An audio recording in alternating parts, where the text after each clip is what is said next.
Welcome to Jayanthi's kitchen. ನಾನಿವತ್ತು ಹಸಿ ತೊಗರಿ ಕಾಳು ಹುಳಿ ಮಾಡ್ತಾಯಿದ್ದೀನಿ. ಹೇಗೆ ಮಾಡೋದು ಅಂತ ನೋಡೋಣ. ಕಾಳೆಲ್ಲ ನೀಟಾಗಿ ಬಿಡಿಸಿ ತೊಳೆದು ಒಂದು ಕುಕ್ಕರ್ಗೆ ಸೇರಿಸ್ಕೊತಾ ಇದ್ದೀನಿ. ಒಂದು ಆಲೂಗಡ್ಡೆ, ಒಂದು ಬದನೆಕಾಯಿ ಸೇರಿಸ್ಕೊಂಡಿದ್ದೀನಿ. ಇದನ್ನು ಕುಕ್ಕರಲ್ಲಿ ಒಂದೆರಡು ಕೂಗು ಬರೆಸ್ಕೊಳ್ಳೋಣ. ಈ ಕಡೆ ಮಸಾಲೆಗೆ ರೆಡಿ ಮಾಡ್ಕೊಳ್ಳೋಣ. ನಾನು ಒಂದು ಇಡಿಯಷ್ಟು ಕಾಯಿಚೂರು ಸೇರಿಸ್ಕೊಂಡಿದ್ದೀನಿ. ಒಂದು 3 ಟೇಬಲ್ ಸ್ಪೂನ್ ಅಕ್ಕಿ, ಗೋಲಿ ಗಾತ್ರದ ಹುಣಸೆಹಣ್ಣು, ಒಂದು ಈರುಳ್ಳಿ, ಒಂದು ಟೊಮೊಟೊ, ಒಂದು ಸ್ವಲ್ಪ ಕೊತ್ತಂಬರಿ ಸೊಪ್ಪು ಸೇರಿಸ್ಕೊಂಡಿದ್ದೀನಿ. ಇದನ್ನೆಲ್ಲ ನೀಟಾಗಿ ಸೇರಿಸ್ಕೊಂಡು ರುಬ್ಕೊಬೇಕು. ಇದಕ್ಕೆ ಸಾಂಬಾರು ಪುಡಿ ಸೇರಿಸ್ಕೊಂಡಿದ್ದೀನಿ, 1-2 ಟೇಬಲ್ ಸ್ಪೂನಷ್ಟು. ಇದನ್ನು ರುಬ್ಕೊಂಬರೋಣ. ಈಗ ಸ್ಟವ್ ಮೇಲೆ ಒಂದು ಪಾತ್ರೆ ಇಟ್ಕೊಂಡು 1-2 ಟೇಬಲ್ ಸ್ಪೂನಷ್ಟು ಎಣ್ಣೆ ಸೇರಿಸ್ಕೊಂಡು ಸಾಸಿವೆ, ಕರಿಬೇವು ಸೇರಿಸ್ಕೊಳ್ಳೋಣ. ಈಗ ನಾವು ರುಬ್ಬಿಟ್ಕೊಂಡಿರೋ ಮಸಾಲೆನ ಸೇರಿಸ್ಕೊಳ್ಳೋಣ.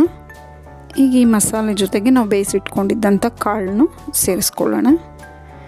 ಇದೆಲ್ಲ ಸೇರಿಸ್ಕೊಂಡು ನೀರು ನೋಡಿಕೊಂಡು ಸೇರಿಸ್ಕೋಬೇಕು. ಈಗ ರುಚಿಗೆ ತಕ್ಕಷ್ಟು ಉಪ್ಪು ಸೇರಿಸ್ಕೊಂಡು ಈ ಮಸಾಲೆ ಹಸಿ ವಾಸನೆ ಹೋಗೋವರೆಗೂ ಚೆನ್ನಾಗಿ ಕುದಿಸ್ಕೊಬೇಕು. ಈಗ ಇದೆಲ್ಲ ಚೆನ್ನಾಗಿ ಕುದ್ದು ಸಾಂಬಾರು ರೆಡಿಯಾಗಿದೆ. ಈ ಹಸಿ ಕಾಳುಗಳ ಸಾರಂತೂ ತುಂಬಾ ರುಚಿಯಾಗಿರುತ್ತೆ. ಈಗ ಬೌಲ್ಗೆ ಸರ್ವ್ ಮಾಡ್ಕೊಳ್ಳೋಣ. ನಿಮಗೆ ಈಸಿ ಸಾಂಬಾರು ರೆಸಿಪಿ ಇಷ್ಟ ಆದಲ್ಲಿ ಲೈಕ್, ಶೇರ್ ಆ್ಯಂಡ್ ಸಬ್ಸ್ಕ್ರೈಬ್ ಮಾಡಿ.